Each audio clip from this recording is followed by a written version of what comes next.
कला में, आध्यात्म में, जीवन में प्रेरणा की जरूरत हो तो वाराणसी आ जाइए।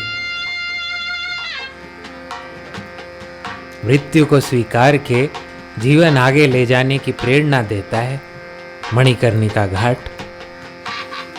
शहर के बीचों बीच स्थित इस महाशमशान में प्राचीन काल से चली आ रही लौ से दिन की करीब 200 चिताओं को आग दी जाती है।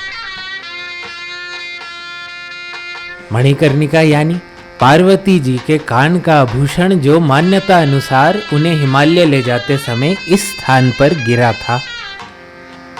यह भी माना जाता है कि यहाँ देह त्यागने वालों को शिवजी स्वयं मोक्ष की राह पर ले जाते हैं।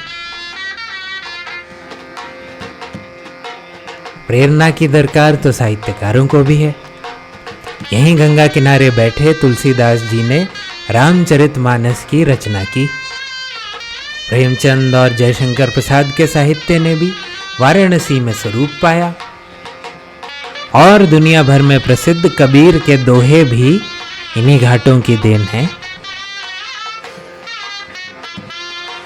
चलिए वर्तमान में देखें, एक तरफ रीवा घाट पे संगीत सीखने और सिखाने का संस्थान कार्यरत है, तो दूसरी तरफ अस्सी घाट पर शाम की गंगा आरती की तैयारी चल रही है। प्रतिदिन वाराणसी के कई घाटों पे इसी प्रकार की गंगा आरती होती है, जिनमें से सबसे बड़ी दशाश्वमेध घाट की गंगा आरती है। आइए वहीं चलें।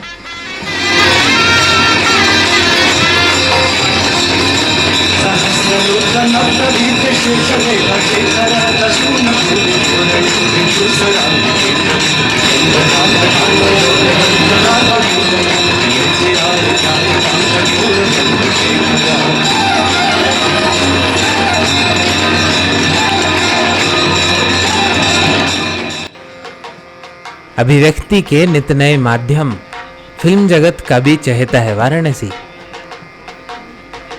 यहीं स्थित नंदेश्वर घाट को आप कई फिल्मों में देखेंगे और इस समय भी यहाँ एक फिल्म की शूटिंग ही चल रही है।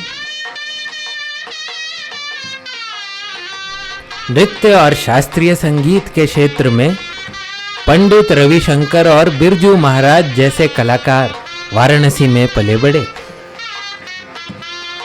और शहनाई की गूंज बालाजी घाट स्थित इस हवेली में बखूबी सुनाई देती है।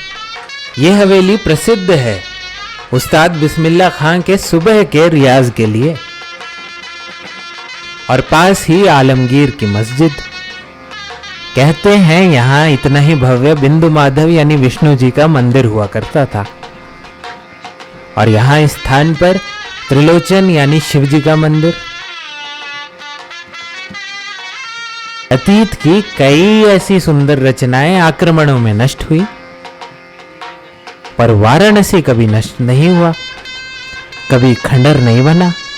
लोग हमेशा यहाँ रहे और अपनी अपनी क्षमता अनुसार वाराणसी की आत्मा को, यहाँ के चिन्हों को हमेशा संजोते रहे। घाटों की आज की रूपरेखा में बड़ा योगदान 18वीं-19वीं सदी के राजाओं महाराजाओं का है। अमृतराव पेशवा ने गणेश मंदिर से जुड़ा गणेश घाट बनवाया।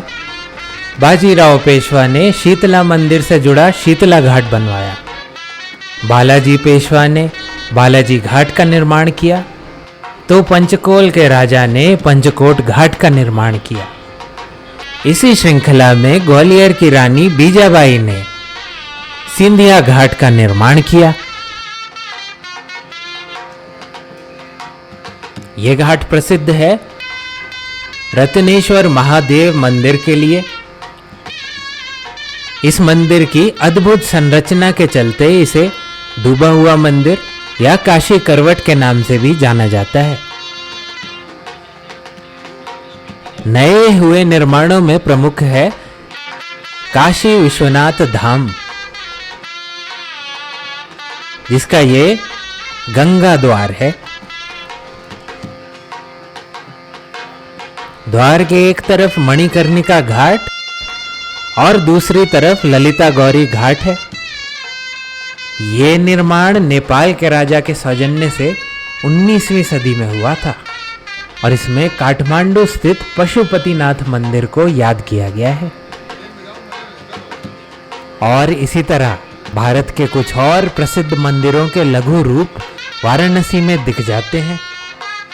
जैसे गौरी केदार मंदिर हिमालय स्थित केदारनाथ मंदिर का रूप है और उसी प्रकार से बद्रीनारायण मंदिर कुमाऊं स्थित बद्रीनाथ मंदिर का। इन तीर्थ स्थलों में आने वाले तीर्थ यात्रियों के ठहरने के लिए भी निर्माण हुए हैं, जैसे कर्नाटक घाट, ब्रजराम महल, गंगा महल और गंगा किनारे स्थित कई ऐसे अतिथि भवन। ये निर्माण भले ही उतने पुराने नहीं, पर घाट बहुत पुराने हैं, इतने कि इनका उल्लेख अनेकों पौराणिक कथाओं में आता है। राजा हरिश्चंद्र की कथा का वो घाट जहां उन्होंने शवों के अंतिम संस्कार का कार्यभार संभाला, यही स्थान है। आज भी यहां चिताएं जलती हैं।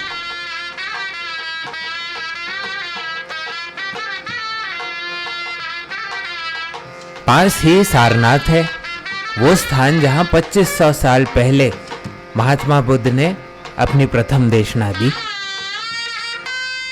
और पास ही गुरु का बाग, वो स्थान जहां 500 साल पहले गुरु नानक वाराणसी के संतों के विचार सुनने और समझने आए। जैन धर्म में वाराणसी वो विशेष स्थान है जहां 24 में से 4 तीर्थंकरों का जन्म हुआ। और अंततः इन घाटों का वास्ता जीवन के सरल पहलुओं से भी है।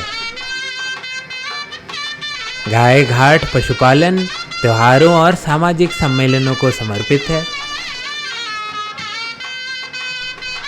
हनुमान घड़ी घाट पे आप ज्योतिष, योग और संस्कृत सीख सकते हैं, वो भी मुफ्त में।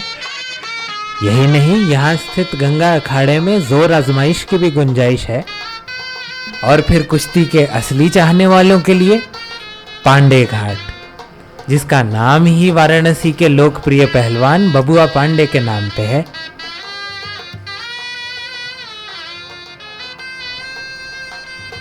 वाकई में गंगा नदी के प्रवाह के समान वाराणसी का कायांतरण निरंतर है।